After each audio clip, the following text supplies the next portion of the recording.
আসসালামু আলাইকুম প্রিয় দর্শক, জানিয়ে দেব এখনকার আলোচিত সকল দেশীয় খবর। শুরুতেই জানিয়ে দেব সংবাদ শিরোনামগুলো। তারেক রহমান লন্ডনে কোন স্ট্যাটাসে আছেন জানে না সরকার। দেশে ফিরতে চাইলে একদিনের মধ্যে দেয়া হবে ট্রাভেল পাস, জানালেন পররাষ্ট্র উপদেষ্টা। বিএনপির শারীরিক অবস্থার কোনো উন্নতি হয়নি খালেদা জিয়ার, তিনি এখনও জটিল অবস্থায় রয়েছেন। রিজভির ঘোষণায় ডিসেম্বর মাসের সব রাজনৈতিক কর্মসূচি স্থগিত করেছে দলটি। তারেক রহমানের দেশে ফেরা নিয়ে রাজনৈতিক মহলে তোলপাড়। মুসলেকার মেয়াদ শেষ হওয়া নিয়ে প্রশ্ন, -4 ফর্মুলাকে দোষছেন রাজনৈতিক বিশ্লেষকেরা। আসন্ন নির্বাচনকে সামনে রেখে আলাদা জোট নিয়ে জামাত ও এনসিপির দৌড়ঝাঁপ।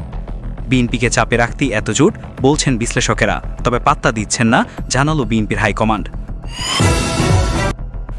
আসন্ন সংসদ নির্বাচনের জন্য 100 আসনে জাতীয় নাগরিক পার্টি বা এনসিপি প্রার্থী তালিকা চূড়ান্ত। তালিকায় চমক হিসেবে থাকতে পারে অন্তর্বর্তী সরকারের 2 ছাত্র উপদেষ্টা। প্রিয় দর্শক, এতক্ষণ দেখছিলেন সংবাদ শিরোনামগুলো। এখন জানাবো বিস্তারিত খবর।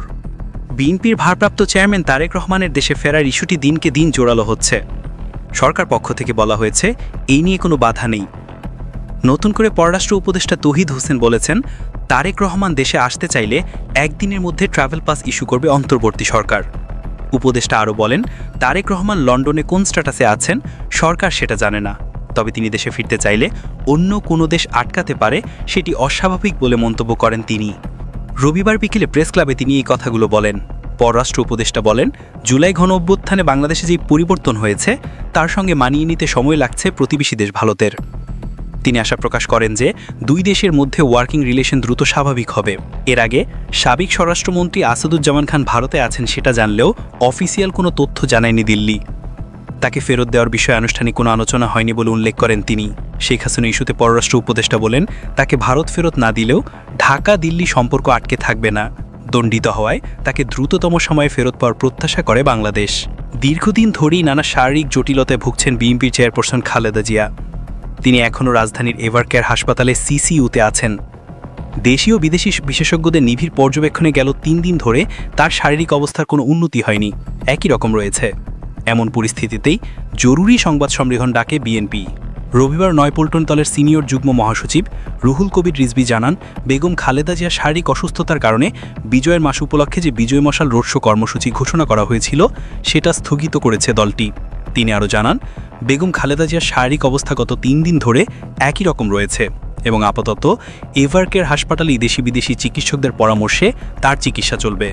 এর আগে গেল শনিবার রাত 9টার পর এভারকেয়ার হাসপাতাল ফটকে এক সংবাদ সম্মেলনে বিএনপি জাতীয় স্থায়ী কমিটির সদস্য ও খালেদা জিয়ার ব্যক্তিগত চিকিৎসক অধ্যাপক ডাক্তার AZM জাহিদ হোসেন জানান, সাবেক প্রধানমন্ত্রীর চিকিৎসায় দেশের চিকিৎসকদের পাশাপাশি যুক্তরাজ্য, সৌদি আরব, চীন ও যুক্তরাষ্ট্রের বিভিন্ন হাসপাতালের চিকিৎসকদের পরামর্শ নেওয়া হচ্ছে। তাদের যৌথ আলাপ আলোচনার ভিত্তিতে এখানে তার চিকিৎসা অব্যাহত আছে এবং অব্যাহত থাকবে। বিএনপি চেয়ারপারসন বেগম খালেদা জিয়া দীর্ঘদিন ধরেই নানা শারীরিক জটিলতায় ভুগছেন। সম্প্রতি অবস্থার অবনতি হলে তাকে রাজধানীর এভারকেয়ার হাসপাতালের সিসিইউতে ভর্তি করা হয়। এই সংকটাপন্ন মুহূর্তে তার বড় ছেলে ও বিএনপির ভারপ্রাপ্ত চেয়ারম্যান তারেক রহমান দেশে ফিরবেন কিনা এই নিয়ে চলছে জোর আলোচনা। তবে মায়ের গুরুতর অবস্থার মধ্যেও দেশে ফেরার বিষয়ে সিদ্ধান্ত গ্রহণের সুযোগ অবারিত ও একক নিয়ন্ত্রণাধীন নয় বলে সামাজিক যোগাযোগ মাধ্যমে স্ট্যাটাস দেওয়ার পর বিষয়টি আরও আলোচনায় এসেছে। প্রশ্ন উঠেছে, তারেক রহমানের দেশে ফিরতে বাধা কোথায়? যদিও প্রধান উপদেষ্টার press secretary Shafiqul Alam Facebook পোস্টে বলেন, তারেক রহমানের ফেরার বিষয়ে সরকারের পক্ষ থেকে কোনো বিধিনিষেধ অথবা কোনো ধরনের আপত্তি নেই। তবে এমন সংকটকালে তারেক রহমানের দেশে ফিরতে বাধা কোথায়, এই প্রশ্নের উত্তরে রাজনৈতিক বিশ্লেষক মহিউদ্দিন আহমেদ ব্রিটিশ সংবাদ মাধ্যমে বলেন, 1-11 সময় কিছু ব্যাপার ছিল। তারেক রহমান এক ধরনের মুসলেকা দিয়েছিলেন। খালেদা জিয়াও বলেছিলেন যে তারেক লন্ডনে পড়ালেখা করবেন, রাজনীতি করবেন না।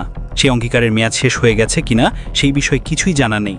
এছাড়া তারেক রহমান বাংলাদেশের পাসপোর্ট নিয়েছেন কিনা তাও পরিষ্কার না বলে উল্লেখ করেন তিনি। আসন্ন নির্বাচন সামনে রেখে বিএনপি জামাতের বাইরে আসতে যাচ্ছে রাজনৈতিক তৃতীয় শক্তি। তরুণদের দল জাতীয় নাগরিক পার্টির নেতৃত্বে প্রস্তাবিত জোটে দেখা যেতে পারে এবি ভারতকে, রাষ্ট্র সংস্কার আন্দোলন ও ইউনাইটেড পিপলস অব বাংলাদেশকে। এই নিয়ে রাজনৈতিক অঙ্গনে চলে নানা আলোচনা। কথা ছিল সবকিছু ঠিকঠাক থাকলে গেল 27 নভেম্বর আত্মপ্রকাশের ঘোষণা আসার কথা। তবে হঠাৎ করেই আটকে যায় সবকিছু। প্রশ্ন ওঠে, ঘরার আগে কি ভেস্তে গেল নতুন জোট? জানা গেছে এবি ভারতকে অন্তর্ভুক্ত করা নিয়ে এনসিপির মাঝে তীব্র বিরোধিতা দেখা দেয়। দলের 40 জনের মধ্যে মাত্র 3 জন এবি ভারতকে জুড়ে নেয়ার পক্ষে, বাকি সবাই এর বিরুদ্ধে নিজেদের মতামত দিয়েছেন। বৃহস্পতিবার রাজধানী শহীদ আবু সাইদ কনভেনশনে গণতান্ত্রিক সংস্কার জোট নামে নতুন জোটের আত্মপ্রকাশের সিদ্ধান্ত প্রায় চূড়ান্তই ছিল, তবে নানা মতপার্থক্যের কারণে শেষ মুহূর্তে তা স্থগিত করা হয়েছে।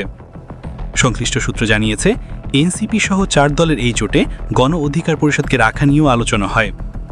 এনসিপি ও গণ অধিকার পরিষদের মধ্যে রুদ্ধতার বৈঠকও হয়। তবে গণ অধিকার পরিষদের নেতারা এই জোটের বিষয়ে কোনো সিদ্ধান্ত জানাননি। দলটির বড় অংশ নির্বাচনে বিএনপির সাথেই থাকতে চায়। সব মিলিয়ে নতুন জোটে গণ অধিকারের থাকাটাও অনিশ্চিত। এই বিষয় গেল শুক্রবার যমুনা টিভিতে দেখা সাক্ষাৎকারে এনসিপির যুগ্ম আহ্বায়ক সারওয়ার তুষার জানান, এবি পার্টি, রাষ্ট্র সংস্কার আন্দোলন সহ কিছু দলকে নিয়ে এই জোট গঠনের আলোচনা চলছে। যেহেতু এবি ভারত কোনো পারমাণবিক পার্টি নয়, সেহেতু এই বিষয়ে অনেকের আপত্তি রয়েছে। আলোচনায় থাকা 40 জনের মধ্যে 37 জনই একমত হয়েছেন নতুন শক্তি গঠনের ব্যাপারে। আলোচনার মধ্যে শীঘ্রই সিদ্ধান্ত আসতে পারে বলে জানান তিনি।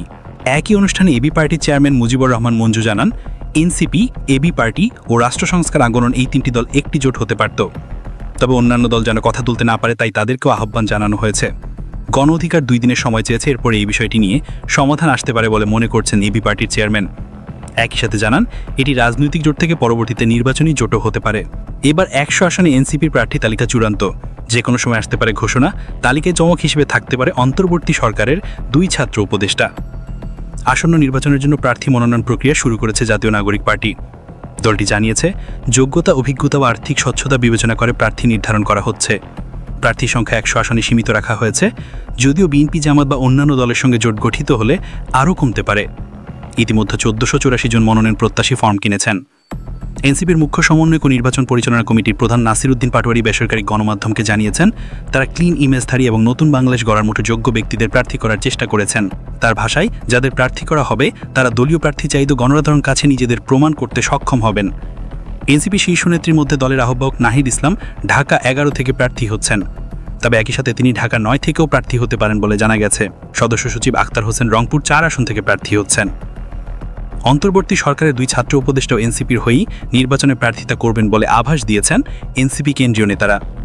এছাড়া দলটির শীর্ষ নেত্রীর মধ্যে সিনিয়র যুগ্ম আহ্বায়ক সামান্তা শারমিনকে ভোলা 1, আরিফুল ইসলাম আদিবকে ঢাকা 14, সিনিয়র যুগ্ম সদস্য সচিব তাসনিম জারাকে ঢাকা 9, মুনিরা শারমিনকে নওগাঁ 5, মুখ্য সমন্বয়ক নাসিরউদ্দিন পাটোয়ারিকে ঢাকা 18, উত্তরাঞ্চলের মুখ্য সংগঠক সার্জি সালামকে পঞ্চগড় 1, দক্ষিণাঞ্চলের মুখ্য সংগঠক হাসানাদ আবদুল্লাহকে কুমিল্লা 4 এবং সিনিয়র যুগ্ম সমন্বয়ক আব্দুল মাসুদকে নোয়াখালী 6 আসন থেকে প্রার্থী করা হতে পারে। এদের মধ্যে অনেকে নিজ নিজ এলাকায় প্রচারণাও শুরু করেছেন। প্রিয় দর্শক, এই ছিল এখনকার গুরুত্বপূর্ণ নিউজ। আরও গুরুত্বপূর্ণ নিউজ নিয়ে ফিরছি কিছুক্ষণের মধ্যেই। নিউজগুলো সবার আগে দেখার জন্য চ্যানেলটি সাবস্ক্রাইব করে আমাদের সাথেই থাকুন। ধন্যবাদ।